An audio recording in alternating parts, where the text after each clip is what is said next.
मैं पंकज करण आज इस वीडियो में एट्रियल फिब्रिलेशन के बारे में बात करूंगा। कारण, जांच और इलाज। क्या आपको कभी लगता है कि दिल बहुत तेज और अनियमित तरीके से धड़क रहा है? पैल्पिटेशन होता है, काफ़ी इरेगुलर होता है, रिदम जो है उसका रेगुलर नहीं है, जैसे धड़कन फिसल रही हो या उछल रही हो। इससे सिर्फ स्ट्रोक का ही नहीं खतरा होता है। एट्रियल फिब्रिलेशन दुनिया की सबसे आम एरिथमिया है, और अगर इसे अंदाज किया जाए तो काफ़ी प्रॉब्लम हो सकता है। स्ट्रोक हो सकता है, हार्ट फेलियर हो सकता है। मैं आपको आज बताऊंगा आसान भाषा में कि एट्रियल फिब्रिलेशन क्या होता है और इसे कैसे पहचाने और इसका इलाज कैसे होता है। सामान्य स्थिति में जो दिल का धड़कन है, जो रिद्म है, इस साइनो एट्रियल नोड से नियंत्रित होता है। एट्रियल फिब्रिलेशन में एट्रियम जो होता है, दिल का सबसे ऊपर का चैम्बर होता है, एट्रियम बोलते हैं, उसमें बिजली की तरंगे गड़बड़ा जाती है। नतीजा ये होता है कि एट्रियम जो है ठीक से सिकुड़ने की जगह कांपने लगते हैं। इससे दिल की धड़कन अनियमित और तेज हो जाती है। हम लोग जब अपना स्टेथोस्कोप से सुनते हैं हार्ट बीट को, वो इरेगुलर हो जाता है। और अगर EKG करते हैं तो उसका रिदम काफ़ी इरेगुलर होता है, वो नॉर्मल बीट पे नहीं होता है, वो आगे पीछे कोई उसका रिदम नहीं होता है। और उसमें P वेव होता है EKG में, वो मिस हो जाता है। उसका रिस्क फैक्टर और कारण क्या है? बहुत सारी कारण हैं जो कि आपको जानना जरूरी है। हाई ब्लड प्रेशर कंट्रोल नहीं है, वो रिस्क है। हार्ट वाल्व का डिजीज है, माइट्रल वाल्व का, खास करके कोरोनरी आर्टरी डिजीज हुआ, उसकी वजह से हो सकता है। हार्ट फेलियर और कार्डियोमायोपैथी से हो सकता है। और बीमारियां है जिसकी वजह से होता है हाइपर थायरॉयडिज्म, जो कि थायरॉयड ओवर एक्टिव है, उससे हो सकता है। कुछ हाइपर पैराथायरॉयडिज्म, उससे भी हो सकता है, जो कि एक ग्लैंड होता है थायरॉयड के नीचे में, उसका प्रॉब्लम होने से। COPD से होता है, chronic obstructive pulmonary disease, diabetes और मोटापा, स्लीप एपनिया, लाइफस्टाइल के कारण ज़्यादा शराब पिएंगे, हॉलीडे हार्ट सिंड्रोम होता है, toxicity of alcohol to the heart muscles actually होता है, ज़्यादा कैफीन पीने से हो सकता है, कोई ड्रग्स, कोकेन और एम्फेटामिन, उसकी वजह से हो सकता है। मानसिक तनाव और कोई बड़ी सर्जरी हुई उसके बाद भी हो सकता है। अस्पताल में हमें हम लोग देखते हैं कि किसी को हिप सर्जरी हुआ, नी सर्जरी हुआ, चाहे बड़ा सा कोई और सर्जरी हुआ, तो उसके बाद ज़्यादा चांस होता है, क्योंकि शरीर में तनाव काफ़ी बढ़ जाता है। अगर आपको प्री एग्जिस्टिंग प्रॉब्लम हो, अनकंट्रोल हाइपरटेंशन हो, हिस्ट्री का अल्कोहल का हिस्ट्री हो, तो ज़्यादा रिस्क होता है। उम्र बढ़ने से होता है, अगर मान लीजिए 60 ईयर्स ओल्ड है, उसके वजह से भी हो सकता है।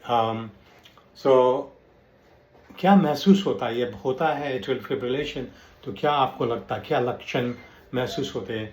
एक तो फ्लटरिंग होता है, पैल्पिटेशन होता है, थकान होती है, कमजोरी होती है, चक्कर या बेहोशी आने लगती है, लाइट हेडेडनेस, वीकनेस, सांस फूलने लगता है, सीने में प्रेशर हो जाता है, दबाव बढ़ जाता है। कुछ मरीज को तो कोई लक्षण भी नहीं होता है, टोटली एसिम्प्टोमेटिक होते हैं। उनको स्ट्रोक के बाद ही मालूम चलता है कि उनको एफib हुआ है। तो इसमें डायग्नोसिस क्या करते हैं? EKG होता है। शारीरिक जांच में पल्स जो है इरेगुलर होता है, EKG में कंफर्म होता है, कोई भी P वेव होता नहीं है। होल्टर इवेंट मॉनिटरिंग भी किया जा सकता है। कभी कदार लोगों में पैरोक्सिस्मल होता है एट्रियल फिब्रिलेशन, एक दिन रहेगा, 15-20 दिन नहीं रहेगा, महीना तक नहीं रहेगा। सो ऐसा होता रहता है। उसमें इवेंट मॉनिटर लगा करके हम लोग ट्रैक करते हैं। एकोकार्डियोग्राम से मालूम चलेगा कि कोई वाल्व प्रॉब्लम तो नहीं है, कोई मसल्स प्रॉब्लम तो नहीं है।